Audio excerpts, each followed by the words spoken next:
Hi everybody, welcome back to the Skookum Report. I want to wish everybody a happy new year, and I hope you all had a happy and safe New Year's Eve with family, friends, and loved ones, if you could be with them. This year's been such a mess this past year. Tonight's Bigfoot encounter is quite a bit of activity that happened. This guy was writing down memories of activity that happened over several years at a family home near Oglethorpe, Georgia. Now, he writes, around 1978 or so, my mom, my dad, brother, and little sister and I lived in Oglethorpe, Georgia, which is in Macon County. We lived on Highway 49, and we had a handful of run-ins with Sasquatch and its offspring. The first time we saw it was when it came up to my infant sister's window, and she was mocking it. I think it got confused one night and went to my mom's window and started grunting and scared my mom so bad that she tried to climb up she got underneath my dad. And he told her he thought it was probably a bear. That is, until he saw it for himself. My mother went out on the porch to get something a little bit while after that, and when she looked up, was getting ready to go back in, it was standing about 10 feet away from her. She ran back inside, and she was so shook up she couldn't talk right, just kind of like I'm doing right now. When she was able to speak, she told my dad what she had seen. My dad went into the bathroom and shot the larger one through the wall. Wow. One night we had some acetylene tanks being thrown around by the larger one. She said he had black hair from head to toe. The arms were far past the waistline, and the nose was not like a gorilla's nose. It was more like a human nose. We heard a noise outside one night and went out to look and found hair embedded into the side of the house. How it got there, I have no idea, but it always comes around at night. It was very curious, always looking into the windows, and my aunt heard something one night, and she took off running so fast to get inside the house, she missed the door and flew right into the side of the house and left an indentation on the wall in the siding. Actually put a indentation there. My dad said one night all of my uncles came over and they were looking around the house for it, and one of my uncles yelled down from the roof of the house that my dad had one right behind him. And he turned around and looked at it. He got spooked, and it ran in and beat the hood of the Jeep and destroyed it. And I took off in the opposite direction. Our area where we lived, there was always goats and cows, farm animals, and they were always found with their intestines gone. No meat was eaten. And it always smelled like a septic tank when it came around. We went outside the next day after one of the incidents, and our neighbor who owned cows had 5 cows laying on their sides, dead, with their insides gone, next to the cow field where the pond was. They were just laid out there all dead and gutted.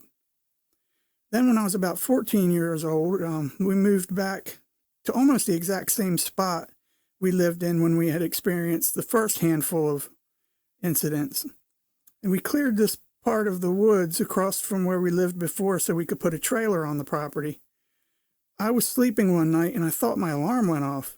I checked it, and apparently it was some other noise that woke me up. I looked out the window and I saw an 8-foot-tall hairy creature running from my window. My dad went outside right away, and he got a cast of the footprints it left. We had a friend who was a game warden, and when we lived in West Palm, Florida, she went out and would get recordings of what she thought was a bear. And she was in her vehicle out in the middle of the woods one night recording, and she heard a howl-like sound, and it was unlike anything she had ever heard before. It sent chills up and down our spines when we heard this, and it started shaking her vehicle from side to side, and then it ran off.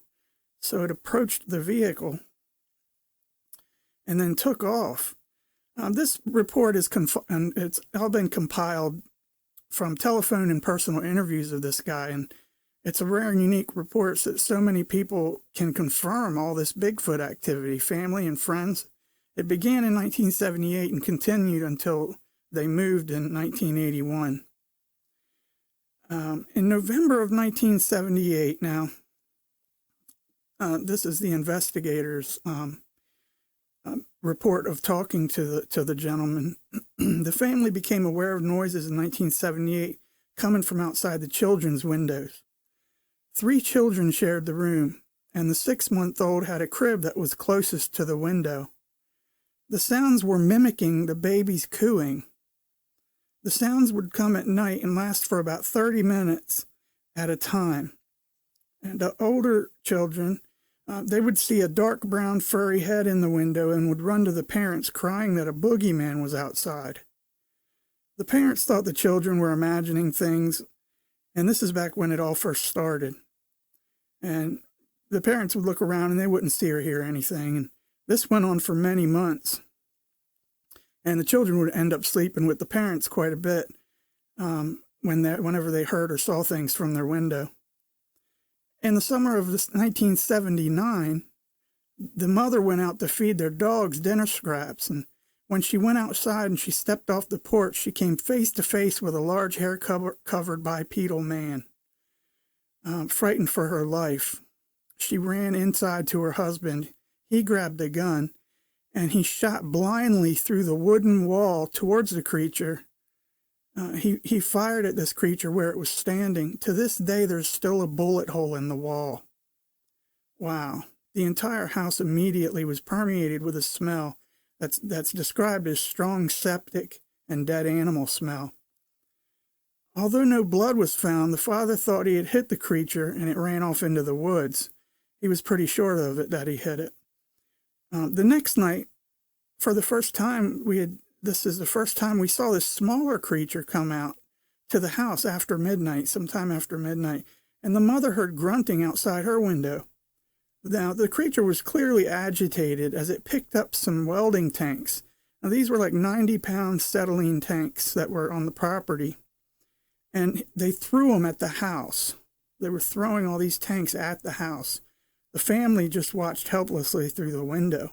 The police were called, and when they came out, they just saw the dents in the scattered acetylene tanks all over the ground outside. The family was so frightened, they called relatives for several nights to come guard the house. Some walked the perimeter. They had one guy on the roof. Everybody had a gun. And one night, the uncle on the roof noticed movement behind the father, and he shouted down to him, "Behind you." At the same time, the father backed up to what he thought was a tree, only to have it move. Now, they both ran in different directions. He backed right up into this Bigfoot. They both took off in different directions, and the father toward the house and the creature toward the woods, but not before the creature slammed the hood of the Jeep. It left 3 large dents in the hood. And again, the police were called, and they came out and really couldn't do anything. They saw all the damage and everything. It was all in the report. They called. This family is of Cherokee heritage, and they called a Blackfoot chief's wife over to do a ritual to protect them. Now, things calmed down for a while after that, but from time to time, over several years, other things were definitely noted. Like years later, during a family dinner, the aunt caught sight of a creature looking into the window and watching them eat. She was so frightened. Now, this is crazy, but this is what he said. She was so frightened, she literally turned around and ran into the wall, went through the drywall into the other room. And this was confirmed by all the other family members that this happened. When the daughter was about 14 years old, she woke up around 1 a.m. from the sound of her alarm clock going off outside the window. Why would the alarm clock be outside the window? She went to the window. She saw the creature running away. The next day, the father and the uncle were able to find some tracks, and they followed it in the woods, eventually losing it. They were able to make a cast from a large footprint underneath the bedroom window. Another time, during the summer, after the mother and children went into town, they came home and heard thumping noises from the crawlspace under the house. Oh, gosh. The sounds were coming from underneath the bathroom, where the water from the shower drained directly under the house. I don't know how legal that is these days anyway. Now, they could see the creature stuck under the house. The bare soles of its feet were actually visible, and the smell was all throughout the house. The smell wasn't as strong as it had been when the father had shot the one that time. But the creature was heard throughout the day and eventually was able to get out that night. It was gone the next morning. Now, during these years, the surrounding farms had their cows, sheep, and goats killed. Now, it seems that only the intestines were taken. Now, that's very odd. No meat was eaten, just all the innards. Clearly, the family had at least 2 creatures that lived near their property and visited regularly.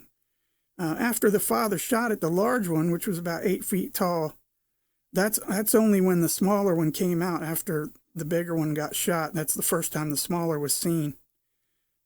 Both appeared to be male. No breasts were seen, and both creatures were dark brown. And it should be noted that there's several Bigfoot behavioral theories occurring during all this habitation. There's curiosity for children. There's mimicking of sounds. There's looking into windows. Livestock killed and eaten in a particular manner. Smelling putrid and throwing objects.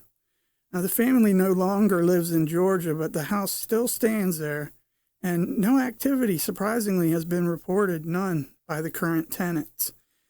But they don't have kids. I guess that Bigfoot was really interested in the children. I've heard that before. That's amazing. That is some great activity happened over 3 to 4 years. Oh, my goodness, I just can't even imagine. If you or somebody you know has had a Bigfoot encounter or a sighting and would like to share it and have it on the show, just shoot me an email at skookumreport@gmail.com. That's skookumreport@gmail.com, and I'll get it up on the channel for you, no problem at all. And so everybody can hear it and enjoy it. And this is a safe place to share your encounters. Nobody is going to judge you. Nobody's going to ridicule you here. This is a safe place. And if anybody does in the comments ridicule anybody, I'll just block them and take them off. So while you're on there, don't forget to subscribe and make sure you beat up on that like button, as I like to say, and leave a comment and say hi. Tell me what you think of the channel, and if you have any ideas or anything like that, just chat. But I appreciate y'all, and y'all are awesome, and I'll see you on the next Skookum Report. Hi everybody. Real quick, I wanted to also thank some of the new subscribers and let y'all know how much I really appreciate your support. I think I'm going to start doing this from time to time. I want to thank Burton Bogart. He's my last subscriber that just stopped in. We got Ridge 6457. We got John Denham. We got the Antichrist 1495. Now, I don't know if I'm pronouncing this right, but John Mogavero. Thank you guys. Jason Shepard, Justin Ham, D.T. Doyle, just to name a few. Amy Aldridge, Rachel Rhodes. I just want to thank you guys so much. I appreciate y'all's support. Chris Miller, Sean Cassell, Sean Cassell, Daniel Richards, Connor McHugo, Jen. I just want to thank you guys so much, and just let you know, Happy New Year, and I appreciate y'all's support. And I'll see you again real soon on the Skookum Report. Thank you guys. Bye-bye.